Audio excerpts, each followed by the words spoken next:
Mina Diaz, a Vallejo resident, but you also are executive director of a nonprofit here in town. Could you give us a little background on that as well? How long have you been in Vallejo, Mina? I've been in Vallejo a little over 34 years, and I am the founder and the director of Diaz and Loera Centro Latino.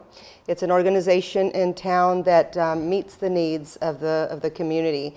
Being an immigrant child myself, I know that there's a lot of barriers that immigrants encounter when they come to the United States. There was nothing in Solano County, so my sisters and I decided to get together and put together the Diaz and Loera Centro Latino. And it's not an organization that serves only Latino, but we called it that because it works with non-English speakers, so it's a way of them feeling more at home. But we have everything from immigration workshops, naturalization clinics, you name it, we make it. Yeah. To give you a chance to punch it up a little bit, can you give us a contact number or a contact point? Well, the contact number would be my cell phone. It's 707-319-0319. That's the best number. We do have a Facebook page if you want to look it up. It's Diaz and Loera Centro Latino. We're working on our website. We've had the Centro for about 12 years, but we just got the nonprofit in January. We weren't ready for it to be a nonprofit. It was growing too fast. So we kept it at a volunteer basis until we were ready, and now we're ready. So now it's a nonprofit. Excellent. Let's move on to the issue of, obviously, that's become a hot topic in Vallejo very quickly, district voting. Right. And I'm sure you're well aware of the process that's taking place at this point in time. I am. And I'll just assume at this point you've always been active in voting in Vallejo? I am active voting in Vallejo, and so is my family, including my my parents, who came to the U.S. about, 50-something years ago, 40-something years ago. They vote, my siblings, my children. We don't take this lightly. Voting is very important. That's why we do a lot of what we do at the Centro, encouraging people to register to vote, voter outreach. So yes, we've been voting all along. Your experience in Vallejo in terms of voting, and your families, if you feel comfortable in commenting about what their feelings may be, has it been, in your estimation, a fair process? Voting or the voting process? I mean, I'm not sure what you mean by that. The process of voting, has it been a fair process for you? Have you felt I haven't had a problem. Access? Yeah. Okay, go ahead. Okay, I have not had a problem in having access to vote. Again, I've been here long enough, and I became naturalized, so I know the voting process. I think there's room for a lot of voter registration outreach, because I don't think that everybody's voting. And one of the things that I want people to keep in mind when they determine whether a person has a right to be represented or not is you have folks that are undocumented, which is a whole different ballgame. I'm not going to talk about that because I can go on forever. But you have a lot of people that are legal permanent residents that cannot vote, that also need to be represented. We're trying to do outreach so they become naturalized. And then you have the newly naturalized citizens that really don't know how the election process works. So there's room to improve with them as well. So, and even, I'll take it a step further, even the ones that are born and raised in the United States. We have a lot of young folks that have not been voting. We have a lot of people that, for whatever reason, have not done something that's not only their right, but their duty. So there's a lot of room for improvement, not just in Vallejo, but in the nation. Okay. What do you understand this district voting to be? It came upon all of us very quickly. It did. I'll disagree. What's your take on it? Yeah, go ahead. I'll disagree with the fact that it came upon us very quickly. Months ago, several months ago, and I don't have the exact number, the city council received a letter from MALDEF, the Mexican American Legal Defense, asking them to consider district elections and stating that not everybody was being fully represented. Nothing was done at that point, and because of nothing being done at that point, now we have this gentleman who, I think he's in Southern California, this attorney who's presented this or pushed this issue, moving forward and making it into more of a rush. But had it been addressed back then, we wouldn't be in such a rush. We would have started to look at things prior to this gentleman taking place. So I disagree that it's rush. I don't like the way it's being done, kind of pushed on us. Yeah, maybe that's the sense I'm driving. Right, at, but I'm totally in favor of district elections, and we'll get into that a little bit more. Yeah. My understanding of district elections is that the city would be divided by districts, by areas, instead of having at-large election, which is what we have right now, where everybody in the city could vote for a particular candidate. The mayor would continue to be at large. It could be divided up in many ways. I personally choose 8 districts. And I will explain why I chose 8 districts and how a map that I did is drawn up with a group of people that are very knowledgeable and very well respected in the city. I also know that district elections, you're able to only run in the area that you live, and that the people that can vote for you have to be living in your same area. So I think it's a good thing, because if I'm living with my daughter and my mother and they have needs, I will know their needs because they're within my home, which would be my district. Mm-hmm. If my cousin is having problems out in Georgia, mm-hmm. I won't know what my cousin needs as well as the ones that are in my district, because my cousin will be living out of my district. So anyways, that's how I understand districts. You know, you vote, you run in the area that you live in. Therefore, when you represent, you'll take a little bit more pride in what you're representing. You'll know the needs. Okay. Moving back just a little bit, you had referenced the letter from Aldev to the city. Is Mr. Shankman in any way connected with that, or is he just an independent? We're trying to figure out who Mr. Shankman is. Right. Yeah. When you find out, let me know. Oh, okay. Yeah, let me know, please. I wouldn't think they're connected, but again, I don't know. I mean, MALDEF is the Mexican-American Legal Defense. Right. They're an entity in itself. This person, from what I heard at the community meeting that they had at the Centro Latino, which Diaz and Rivera Centro Latino, which was the first meeting that was done last month, he's a gentleman that's an attorney in Southern California, so I wouldn't associate one with the other. Okay. But again, I don't know who he is. Because that was the confusing part for a lot of people. You know, is he representing someone? Is it him? You know, and that kind of thing. Yeah, I don't know, but I can, you know, basically I can almost be certain that he's not representing MALDEF, because MALDEF doesn't need representation. Mm-hmm. They are attorneys. Right, yeah. So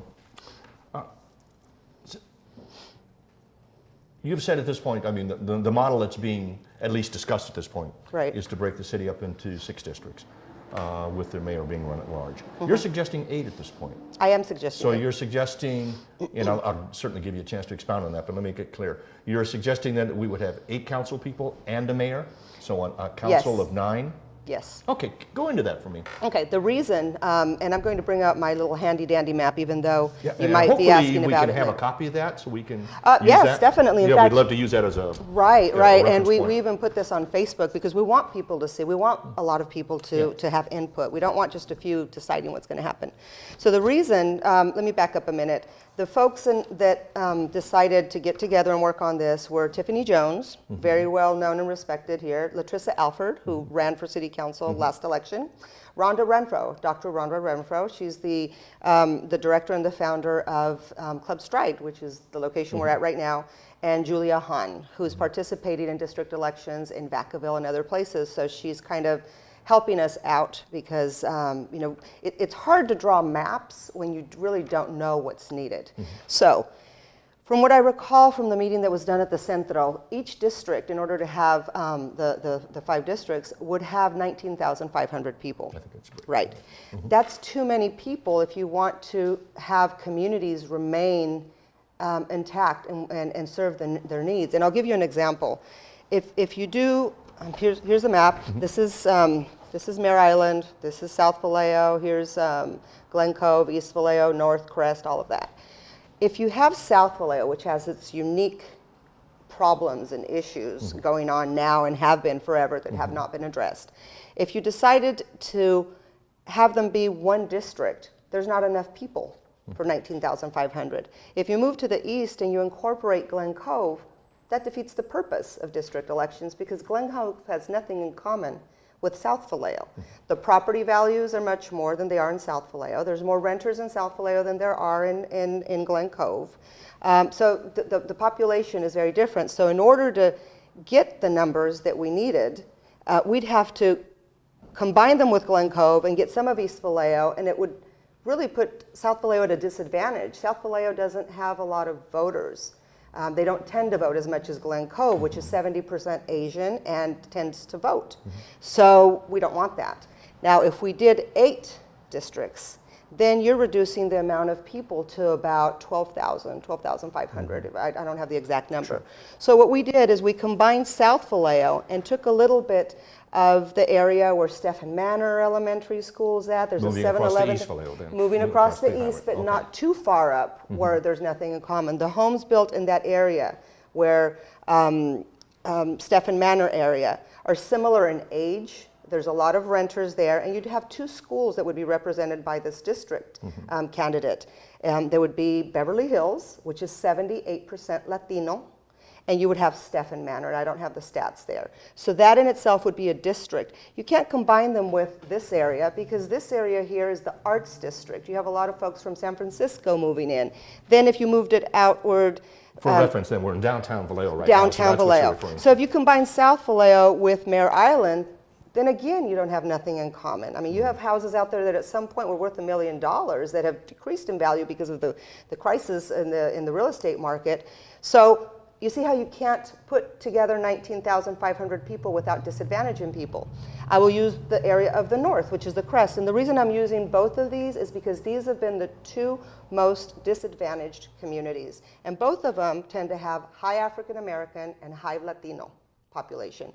So in the crest, if you decide to stay on the north of 37, okay, which is the actual crest, not coming into Lofus Place and the area by, what is that, Kaiser and Sutter Solano, the demographics start to change that as well. So you don't have 19,000 people there.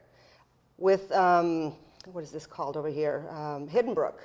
Okay, of course, they don't even have enough to be their own district. So you have to work your way down. So what we did is we put them with the Eagle Ridge, with Pennycook Lane, all the houses that are behind Jesse Bethel High School, which is as close as you can come to Hidden Brook. Because of course, you know, if you go further down, they have nothing in common with the woods. Cottonwood, Rolling Wood, Muirwood. You know, so there's a lot of things that need to be taken into consideration. The demographics, the population, renters versus homeowners, who votes, who doesn't, the amount of people that live there that are of minorities that have never been represented, which are the Latinos, and the ones that have just barely been represented. I mean, last election in 2016, we had 3 African American candidates, and not one of them made it. We had 1 Latino, and which was me, and again, not 1 Latino has made it. And you know, it's ironic and kind of ridiculous, I might say, that in a city that was founded by a Mexican, we've never had a Latino city council member or a Latino school board member. That disadvantages the kids quite a bit, considering that at the school board, you have 48% of Vallejo High School is Latino, and these numbers are not even reflecting the 2010 census. So when we looked at the maps that the city has provided, and it says where the Latino live, where the African American, where the Asian lives, it's totally incorrect because along the area, the corridor of Broadway Street, most of those businesses are Latino owned, and most of those people live in North Vallejo or South Vallejo. So a lot of things have to be taken into consideration. One of the things that I find funny is that when we had the presentation, the consultant that went out there said, you know, everybody needs to draw maps. You could even draw a map on a napkin and turn it in. They're all going to be accounted for. Well, it's not that easy. And people need to step back and understand that this could not have ever been done on a napkin. We had to take each and every single section and count the amount of people that live there in order to come up with our 8 district maps. 5 will disadvantage the city. There's no point. There's no point because you will be grouping groups of people that don't vote with people that always vote and will continue to have the power. I, for one, well, I think it's, I'll talk about that later because we're talking about the maps right now. Let me see what other notes I have here about the maps. So equal population distribution, considering the areas in need, the 2010 census, we realize that 2020 will bring in new changes. Which will be positive changes because they're going to show that there's a lot more Latinos and African American people living here, and maybe then they'll start being counted. But if I can just interrupt Sure. you for a second. So you're basing it on physical population, that is, people that live in a particular area. So far, the city consultant has talked more in terms of eligible voters.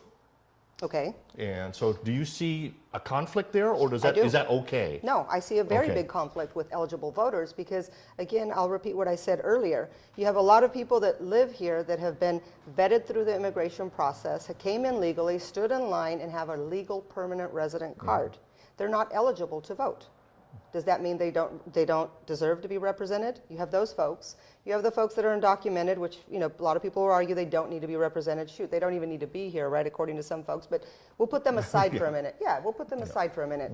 But the ones that are legally here that cannot vote, that goes in conflict with what the consultant is saying, because we're not going to talk about eligible voters. We're going to talk about the people that live here that need to be represented. So that would be your primary criteria at this point.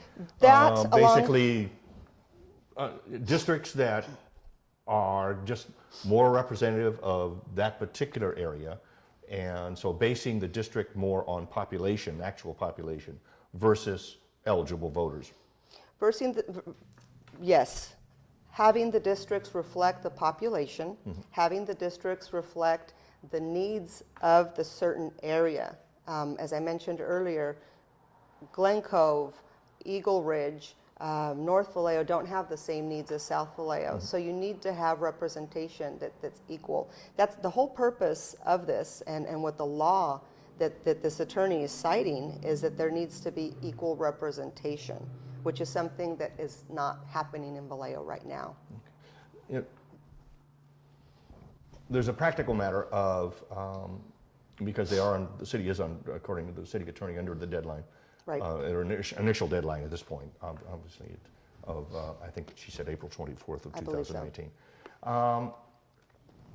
What you're suggesting would require a charter amendment or a No. change in the city charter. No.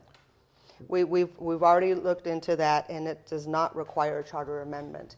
To have this is the one time that Well, we're talking about the number that sit on the city council, and that's right, the 8 districts. right, and that's the number of city council members is currently dictated by the city charter. Okay. I mean, and the city charter review has, they've looked at various alternatives that could be 5, could be 8, could be any number of that. Exactly. But So this is it the still one. requires a charter change. This is the one time that it doesn't require a charter change. And I could be incorrect. I will go ahead and make sure that I look into that. But my understanding is because this is imposed, this is the law, they're requiring us to do this, this is the one time that we can choose to have more seats on the city council without having to redo everything. So my understanding is it would be equally, the work would be the equal amount of work to do 6, to do 5, to do 8. Now, I explained why 8 is what we are suggesting, and why 8 is what we will be promoting in Vallejo. We're going to have a meeting at the Centro Latino, and this meeting is going to be to help people draw the maps, which is something that the consultant hasn't really done right now. It was explained how to do it, but I think some people are more hands-on.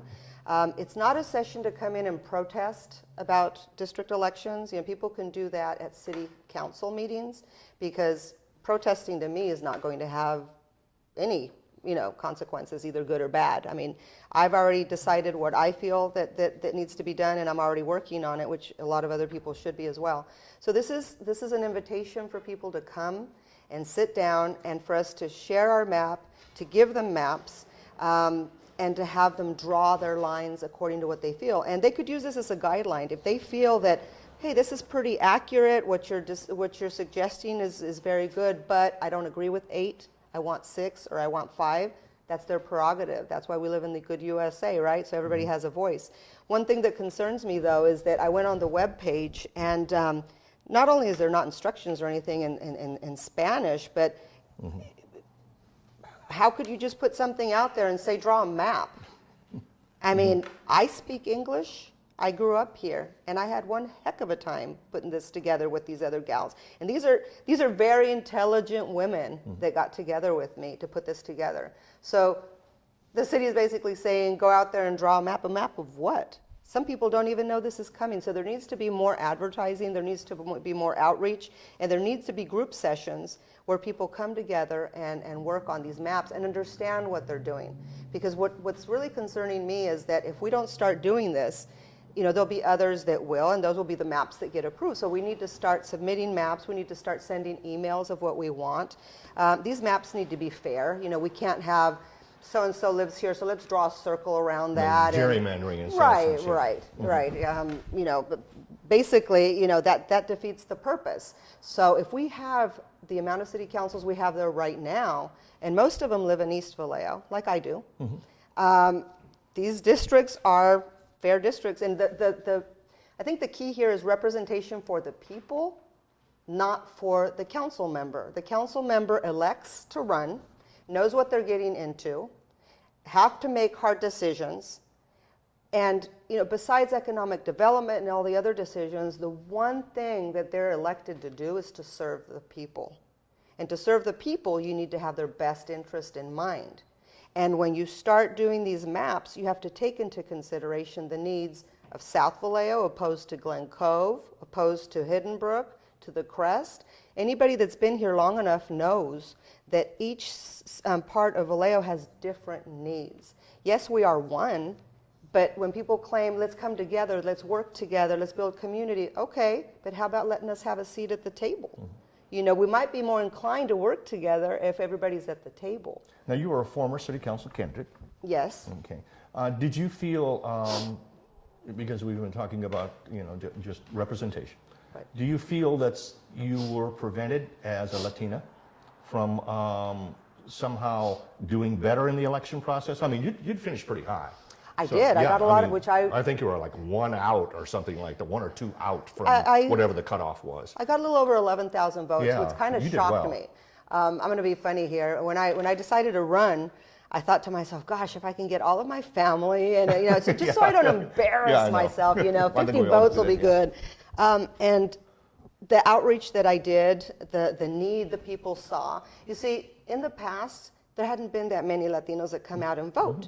Because one, they really didn't know the candidates because candidates had never really taken the time to reach out to them in their own language or via an interpreter. And that's one thing that's really important, that you have a city council meetings, because I heard earlier that we don't get a lot of folks that go there. Well, why would I go sit somewhere where they're speaking Chinese and I don't understand a word they're saying? Yet there's 25% of the population in Vallejo is Chinese, and nothing's being addressed. Why would I go sit there? I mean, the question kind of, who came first, the chicken or the egg, right? It's like, come and listen to what we have to say and put your input, but you're not gonna understand. So I took the time to reach out. I took the time to reach out to all of the communities, and I had support, and my votes prove that there was support from all communities. Was there something, though, about being Latino? That in your mind was an obstacle? Or, I mean, obviously there's always that, I didn't get enough votes for X, A, B, C reasons. Right. But was there, because you had referred earlier to being disenfranchised, I think is a right, way which of is the putting whole it. purpose of this. I'm going to choose my words very, very wisely, Dennis. I'm going to choose my words very wisely. I know you do. But, yes. And I don't want to put words in your mouth. No. But people know that I'm very, I don't sugarcoat things and I don't go around in circles. Okay. This city has been run by the same group of people for the longest time. Years and years, and this is even before my time. Okay. As time progressed, it's continued to be run that way. So it's really hard to have a voice when there's not enough voters there to vote a person in, or when there's partnerships of any sort, or anything like that. I didn't have any money coming in from any special interest. I didn't have any money coming in from outside of Vallejo. My money came down to $20 from the corn man that sells corn on the corner. That was the kind of money that I received. So one, I didn't have the funds to do as much promoting as some people do. And see, that's one thing why this is really going to be wonderful, because you shouldn't have to need $100 and something thousand, $80 to $100 and something thousand to run in a city of 130, 140,000 people. That's almost like you need $1,000 per person in the city to get elected. I do think that there's disadvantages. I do think that our council's not reflective. I do think that things could have been better, and I do think that the African American and the Latino community have not been represented, and I don't just think that, I know that, it's visible. You have 4 Filipinos and 3 Caucasian on the city council in a city that's 25% Caucasian, African American, Latino, and Filipino. So do we have an opportunity to be on there? Not as it stands right now. So, and you would see district elections as being able to at least alleviate that to a certain degree? Definitely. Okay. My question to those that are opposing this is, why would anyone want to spend thousands, if not more, to fight equal representation? You know, because basically that's what district elections is, equal representation. So I have a really hard time comprehending why someone would invest so much money that could be used for the homeless, for youth programs, for the seniors, in fighting something that's going to represent everybody. And one thing that really bothers me is people thinking that there's equal representation because maybe they are being represented. Well, we all want to be represented. As a mother, as a grandmother, as a founder of a nonprofit, as a citizen, as a voting member, I want to be represented. There's a couple of city council members that have tried to do outreach in the Latino community, but not all. And you see, when you get elected, you're there to represent everybody. That's I like everybody to come together and walk together. You know, nobody should be walking in the front, nobody should be walking in the back. As a community, as a city, we should all be walking side by side. Take those crowns off. Take those crowns off. You know, anybody that feels that they've got a crown, take them off and walk with the people, talk to the people.